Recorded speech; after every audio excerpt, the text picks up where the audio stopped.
हाँ नमस्कार जी, मैं मंसूर आलम बोल रहा हूँ एमडी न्यूज से।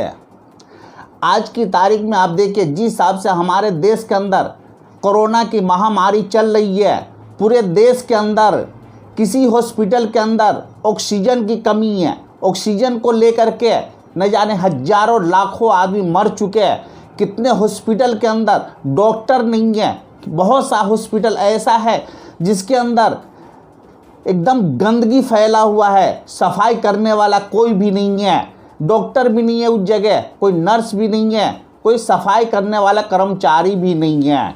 उस बीच आप देखिए इतने महामारी के अंदर बंगाल के अंदर इलेक्शन चालू है। अभी इलेक्शन के टाइम में हमारे पीएम मोदी जी जो कहते हैं सब मास्क लगा करके रहो, उस बीच आप देखिए हजारों लाखों के बीच में कोई वो मास्क लगा करके नहीं घूम रहा है और यूं ही हर एक सभा के अंदर, हर एक मीटिंग के अंदर यूं ही वो घूमता हुआ रहता है। क्या उसको लेकर कोरोना नहीं है? क्या उसके लेकर के कोरोना ख़त्म हो चुका हुआ है बंगाल के अंदर? मतलब जिस देश में, जिस शहर के अंदर अगर इलेक्शन चालू होता है उस शहर के अंदर कोरोना नहीं है, जिस शहर के अंदर इलेक्शन ख़त्म हो जाता है उस शहर में कोरोना चालू हो जाता है।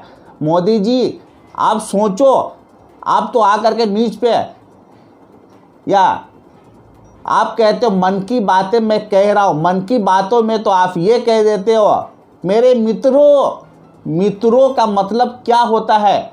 मित्रों कहने का ये मकसद होता है आपका कि आप ये कहते हो मैं क्या कह रहा हूँ ये तुम सुनो, मतलब तुम मरो मैं जिंदा हूँ, तुम मरोगे तो मैं जीऊँगा। आप कहते हो मैं देश को लेकर के या करता हूँ वह करता हूँ, और क्या करते हो? कुछ नहीं करते हो। पहले खुद को आप समझो, उसके बाद हमारे देशवासियों को आप बोलो। कानून का पालन पहले आप खुद करो, बाद में पब्लिक को समझाओ। अरे कुछ तो शर्म करो आप। क्यों बंगाल के अंदर कोरोना से आपका एग्रीमेंट बन चुका हुआ है?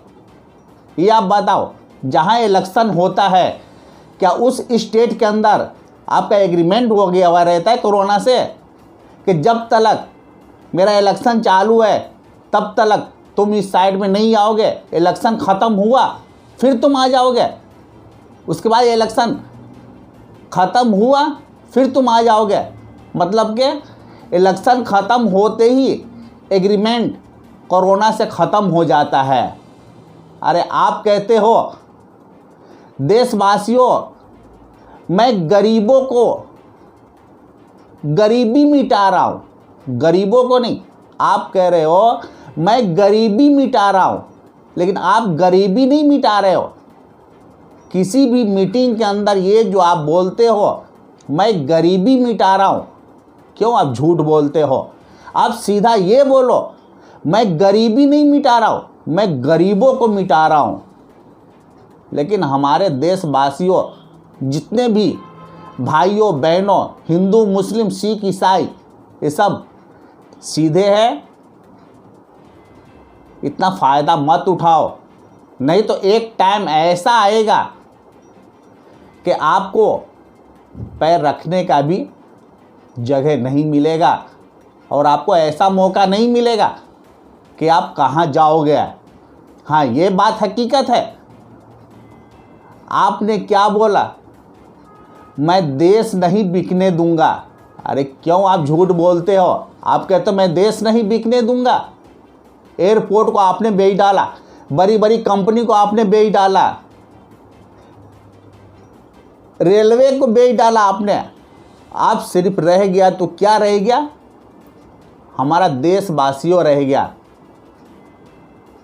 कल को उसको भी आप बेच डालोगे, उसके बाद आपको क्या है? आपको तो ना आगे नात ना पीछे पगा है। आप तो सीधा यहाँ से अमेरिका चले जाओगे, किसी बाहर देश चले जाओगे। आप तो ये बोलोगे मैं तो इंडिया को बेच डाला। अरे कुछ तो शर्म करो, कुछ तो शर्म करो।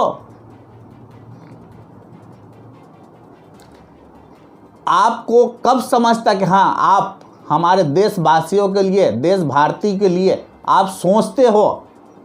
जब इलेक्शन का टाइम था उस टाइम आप ये बोलते अभी इलेक्शन का टाइम जो है डेट आगे बढ़ा दो, जब ये महामारी ख़त्म हो जाएगी फिर इलेक्शन होगी। अरे इलेक्शन तो दर 6 महीने, दर 2 महीने, 4 महीने, साल में इलेक्शन तो आपका आते ही रहता है। जब जिंदगी नहीं रहेगी तो फिर इलेक्शन किस काम का है? कौन आपको जिताएगा, कौन आपको वोट देगा, किस हिसाब से? ये मक्कारी करना बंद कर दो, कुछ देशवासियों के लेकर के सोचो, कुछ तो शर्म करो।